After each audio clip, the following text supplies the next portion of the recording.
Welcome to the Land and Lead podcast, where we explore the real stories behind leadership transitions, the setbacks, strategies, wins, and moments of growth, all aimed at helping other leaders land well and lead effectively. I'm your host, Dr. Josh Elmore of Court Street Consulting. Today we're speaking with Carlos Ayala, founder and managing partner at Mentora, and previously vice president and chief workplace connection officer at NiSource. Carlos is widely recognized for fostering inclusive, people-centered organizations, driving cultural transformation, and strengthening communities through strategic leadership and talent development.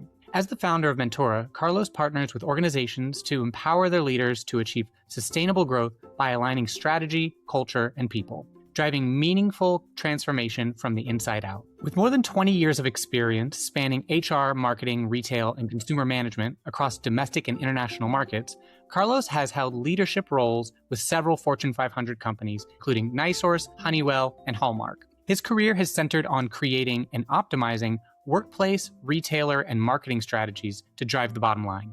Recognized as one of the top energy officers, Carlos is celebrated for his commitment to developing talent pipelines and advancing inclusion at every level of the organization. Additionally, he has led international business expansions into 17 emerging markets and previously served as political appointee to the George H.W. Bush administration at the U.S. Department of Commerce. Carlos has held numerous volunteer leadership roles, including with the executive board of the National AI Consortium, the National Hispanic Corporate Council, and recently the National YMCA USA Board. He is also a sought-after motivational speaker. Carlos holds bachelor's degrees in political science and history from Davis and Elkins College, with minors in economics and humanities. He also serves as adjunct instructor in the College of Business at Valparaiso University. Welcome to the show, Carlos. Thank you, Josh, for having me. I appreciate you. Happy New Year. Happy New Year to you, too. We're excited to chat and kind of giving us a closer glimpse into your background beyond the bio that I just shared there. Can you share a bit about your background and your journey through various leadership roles? Sure. Thank you. Thank you again for having me. I think for me, my leadership journey literally has evolved since I arrived in the U.S. from a little tiny country called El Salvador. And I think my leadership was actually the formation from my mother, who helped instill so many of the leadership values that I admire today from employees, people that I strive to achieve every single day. But just like any leader, I would also say that my leadership has evolved over the years. I would say that earlier in my career, I was very much what I call a subject matter expert, focused on execution, technical expertise. And I would say as I've moved into leadership roles, I realized that the shift it wasn't just about what I knew, but about how do I lead people? How do I think strategically? And having what I call that strategic agility to be able to respond what the organization truly needs in any given moment, regardless of any organization. So responding in what the organization needs, and that kind of speaks to also the flexibility beyond subject matter expertise, it sounds like, where you're kind of in a niche. And I'd love to hear kind of what those niches were, and then kind of how it got generalized. Well, I think your career, when you start out and you graduate from college, you don't know where your career is going to take you. I think I've always been what I call a student of learning. So the organizations that I've joined, I always wanted to continuously get better, and not just my role, but obviously progress throughout the organizations. And so it's always been a learning journey for me, but I would also tell you that it hasn't been also easy. I mean, there's been some bumps along the way, and that you kind of sit back and you go, what could I do differently? What would I have done differently? And now that as I reflect, obviously there are things that you can always improve upon. So, and so those bumps along the way, were they around, because the show's on transition. Was it around the transition? Was it other types of bumps? Like, what was the kind of catalysts? Well, I think the bumps are always, sometimes you leave organizations because you think the grass is always greener. And sometimes we have the tendency to jump, especially earlier in my career, I would jump for the financial gains. And sometimes those financial gains mean sacrifices as you move forward, right? I mean, there was one organization that I used to do, the pay was great, but it took a toll on me physically. I was driving almost 65 miles each way. So that's 130 miles, round trip every single day. Wow. And when you're juggling a family, juggling, work, back then, sometimes we didn't have the flexibility that we do with our phones, remote, right? I mean, you had to be in the office at 8 a.m. and you would get the looks if you left at 5 o'clock. So that's where I'm saying that some of the lessons that I've learned and the flexibility challenges. And you have your own firm now, and you're also coming from a past role, right? Being the Chief Workplace and Connection Officer at NiSource. Correct. Can you tell us about that transition? Well, I think for me, the biggest transition is, going in on my own. Today, my focus is launching Mentora, a small LLC right outside Chicago. And I would say that for me, the mission is to bring together what you mentioned earlier, right? The strategic ability, those insights, and also leadership experiences that I've gained in my career. And how do I help leaders and organizations thrive? At Mentora, I think what I want to be able to work on is that intersectionality between strategy, culture, and people, and really help organizations, I would say, energize their teams. How do you energize your teams to be the best in what they do? And I think if I can do that, I will be sleeping very well, this evening. And how does kind of your past roles influence the practice that you've been building? Well, for me, the past experiences have led me from obviously the political environment, retail, CPG, utilities, energy. And I think all those vast experiences, including at the C-suite, have allowed me to basically think about how do you drive, culture transformation? How do you help individuals, organizations, think about the people, the impact that people have, and also how do we continue to help shape organizations for the future, right? We know AI is going to continue to be a big impact, but at the same time, I want to be able to sit there and say, Mentora can come in and help you as an organization, not just think about the framework of your organization, but what does that strategy look like, and how does a culture come together and really drive the change that's needed? The big thing that I think have shaped me is,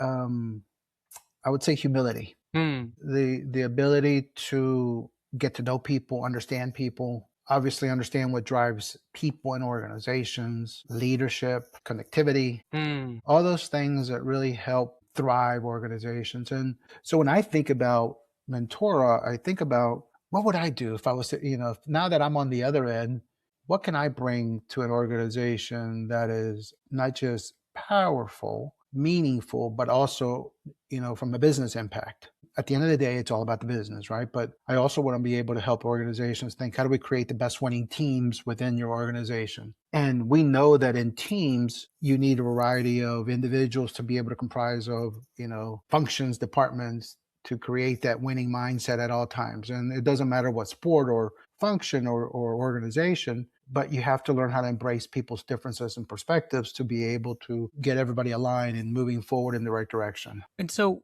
that idea of getting people moving forward in the right direction, do you have an example of how you've done that in the past? Sure. I've had the ability to also lead D&I work in my previous life. And obviously, it allowed me to learn cultures, learn people, learn what motivates people in different ways. And what I realize is that we're all driven in many ways.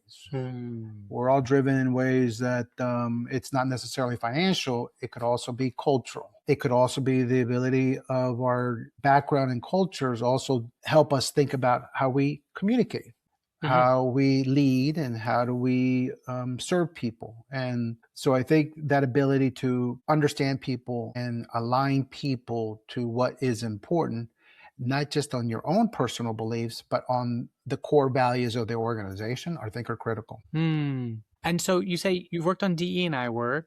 And can you tell us more about that evolution of DE&I through your past assignments? DE&I obviously has been going through changes in today's landscape. And for me, I would say it's always been a part of my DNA of who I am.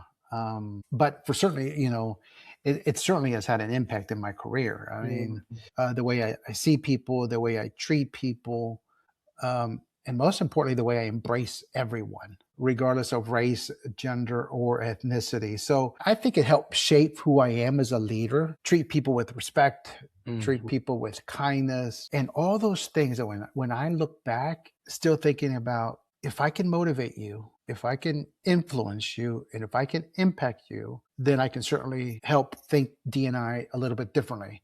in the way it drives and impacts the business. Yeah. And so thinking about kind of your various roles, and you mentioned this idea of culture change, and kind of influencing people and motivating them. How did you lead and influence change in your past roles? Well, change doesn't happen easy. I think you have to take a good perspective on people's emotions. But, even going back to me for, my global marketing days, everything has always been grounded on key insights. And I would say that those insights are really the catalyst for any change that you're about to make in any organization.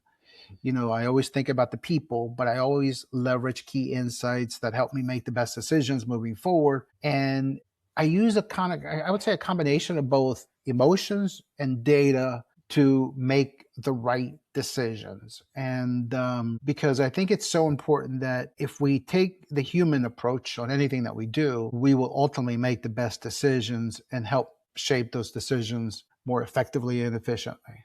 And you talked about this idea of making decisions. I think, this idea of emotions.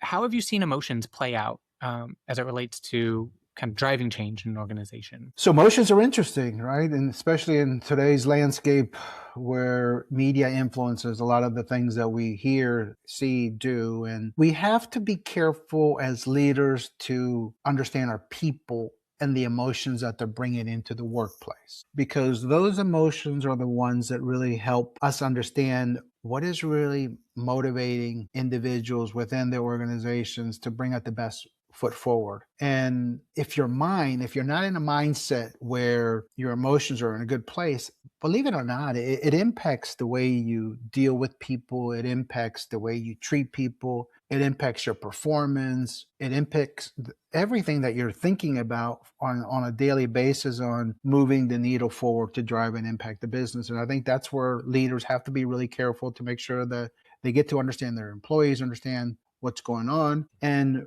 believe it or not, their emotions can be positive. It can also be negative, right? It could be individuals who just had a baby and stayed up till, 3:00 in the morning and, both parents were up and, I've been there, right? And having that ability to understand that it's okay. It's okay if you came in an hour late today because you were up, but having that emotional intelligence, I think, is key for any leader moving forward. And you worked across, several Fortune 500s, as we said in your bio, NiSource, Honeywell, Hallmark.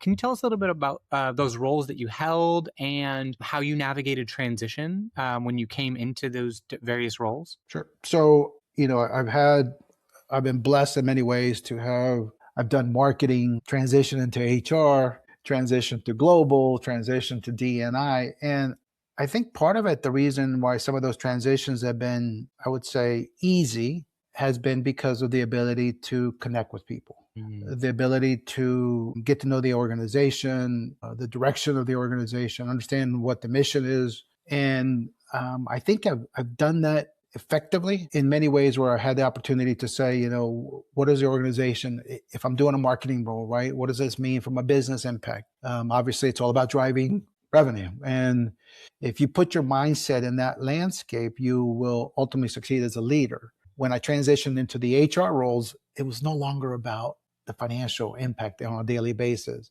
It was more about how do we drive the change that's needed from our people?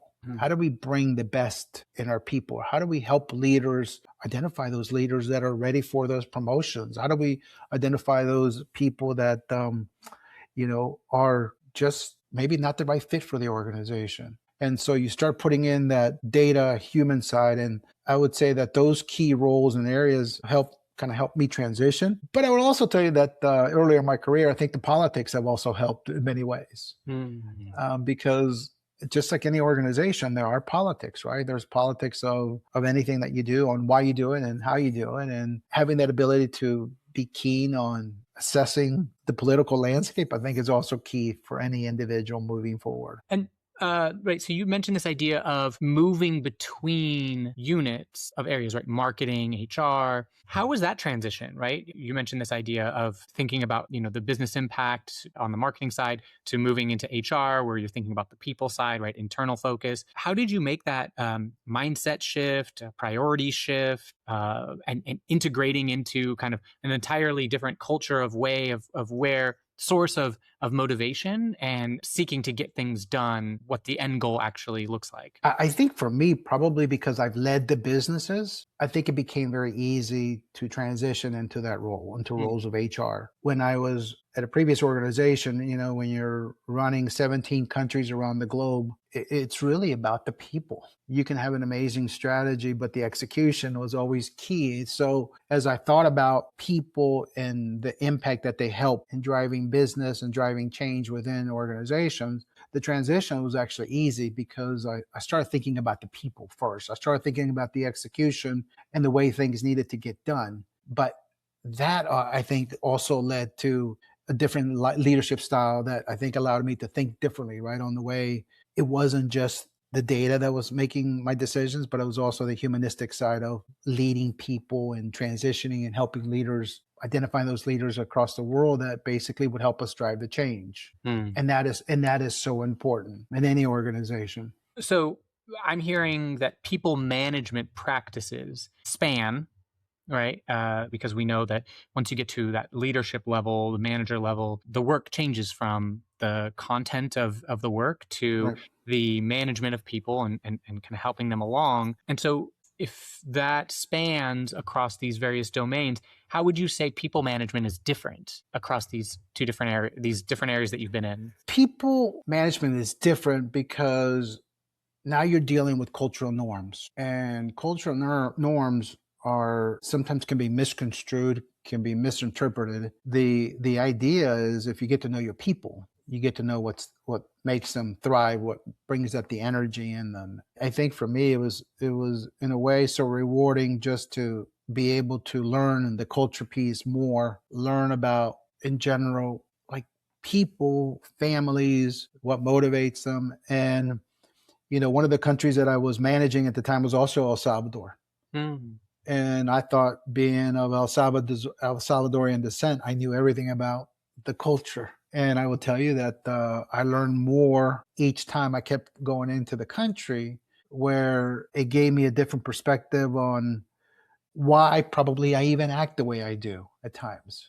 I think it's those cultural norms that have been embedded as part of your own DNA that you kind of go, God, where did I get that from? Right. And you get it from just where you came from. And as I reflected, I got to know aunts, uncles, grandmother. And what I realized is for me, it was humility. We were just, blue collar workers, and the humility of being a good servant leader I think has always been instilled in me. And I think it really shined through my cultural experiences of running, El Salvador. I think it was just amazing in the way it brought the best in me as an individual and as a leader. Wow, that's super powerful. This idea of having a kind of personal realization through work dynamics and kind of being able to apply that into your lessons of leadership in the organization, and especially from a national perspective. I think that's one of the most powerful ways you can experience. I mean, that's what culture shock is, and that's what cultural immersion and where real learning comes from, is where you go and you visit another culture and you kind of get to see their norms and practices. And so thinking about the various organizations you've been through, I would say organizations, especially embedded in the United States or in a certain cultural context, they're going to be different, but like slightly, but very similar, especially if they're professionalized and corporate, than, country dynamic or country differences. So getting that country perspective definitely gives you a leg up. So as you can navigate between corporate contexts and thinking about those corporate contexts, what strategies have helped you navigate between organizations? Well, it's actually interesting because I think I've also changed through those cultural experiences. I think our culture in the U.S. is always let's move quickly, let's act on things, and I think that culture experience I did It did a couple things for me. It taught me to listen closely, ask a lot of questions, and take time to truly understand not just organizations, but its people. And then act.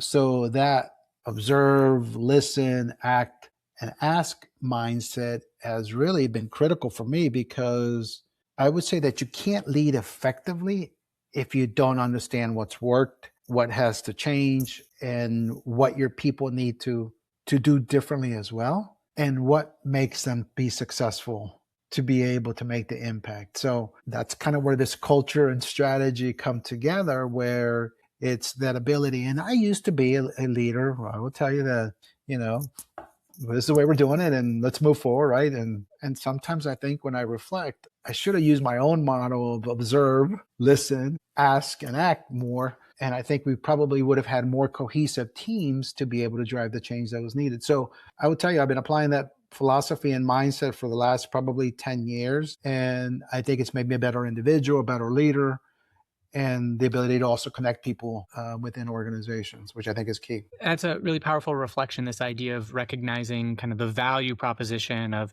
like listening, asking, understanding, then acting, versus kind of just bulldozing through and trying to get something pushed through, and seeing the fallout associated with that technique.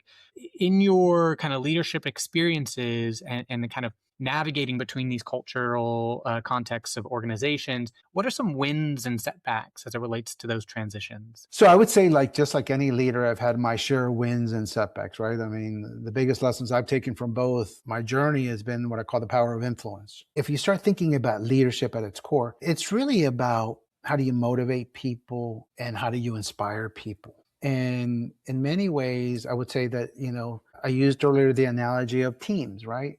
In teams, you have to see the human side of people, because we all show up to work. We want to work hard.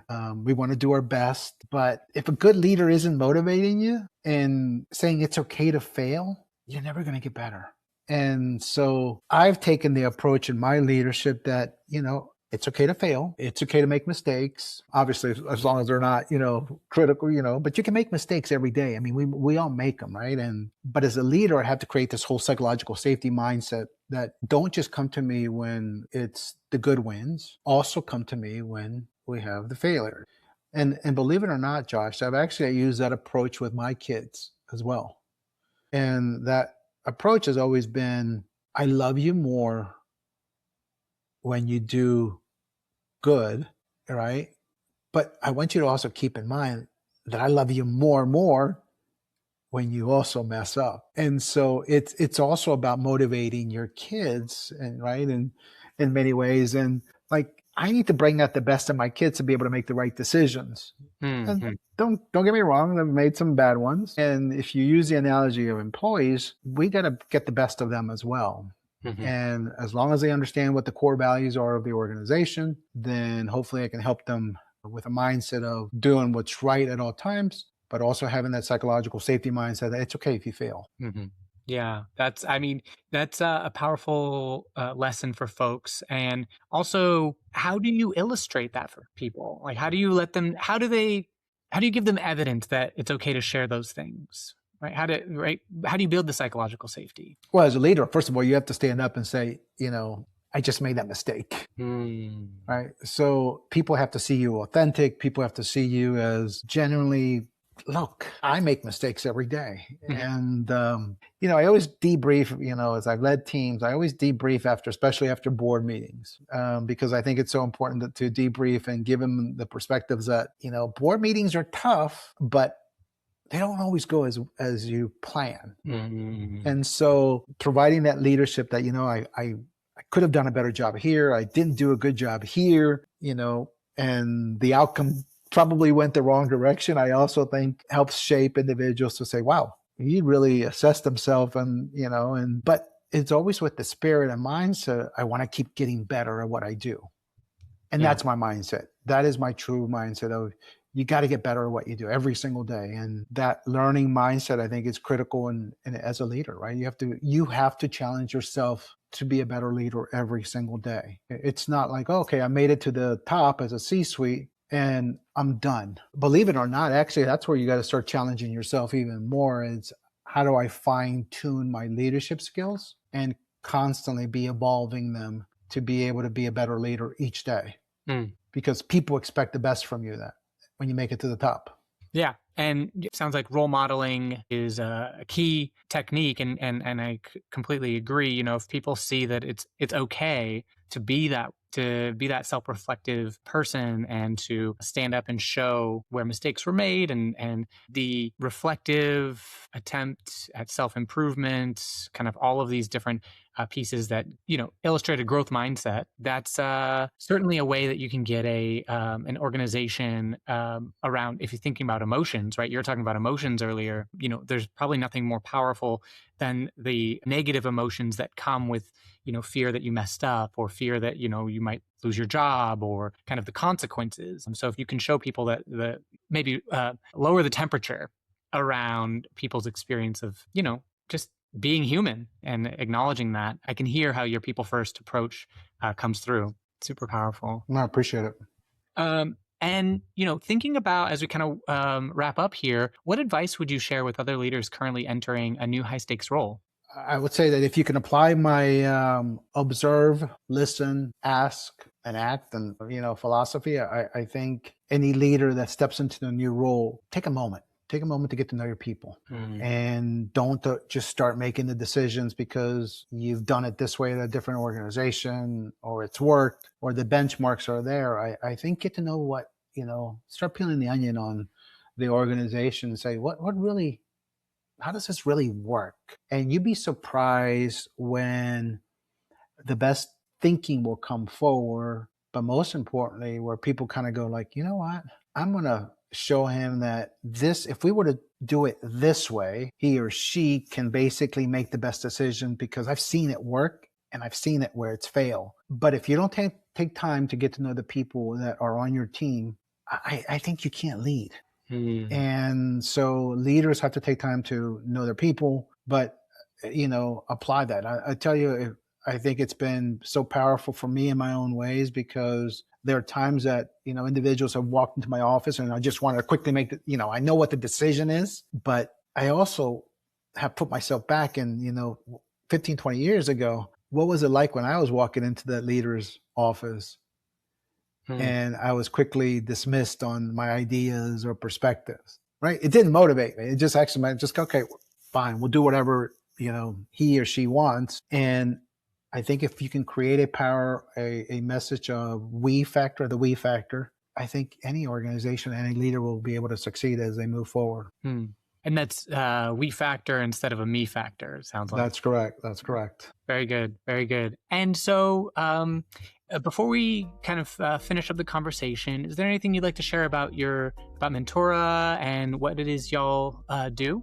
Well, I think Mentora, for me, it's really helping and empowering organizations, really, and their people, right? Bringing people and culture together, helping drive that strategy. And I call it strategy meets execution.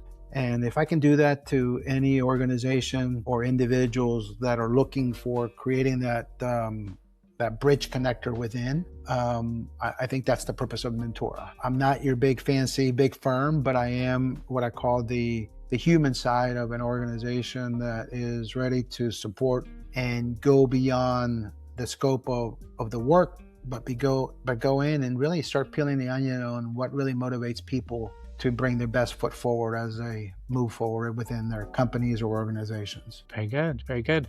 Well, Carlos, thank you so much for taking the time and sharing with us. Super important stuff that you're sharing. And I hope the leaders that are listening are taking away the powerful message that you have. So thanks. Well, thank you, Josh. I appreciate you for having me. Thank you again. Happy New Year. Happy New Year to you as well. Thanks for listening to the Land and Lead podcast. I'm your host, Dr. Josh Elmore. Tune in next time for more stories from leaders navigating high-stakes role transitions.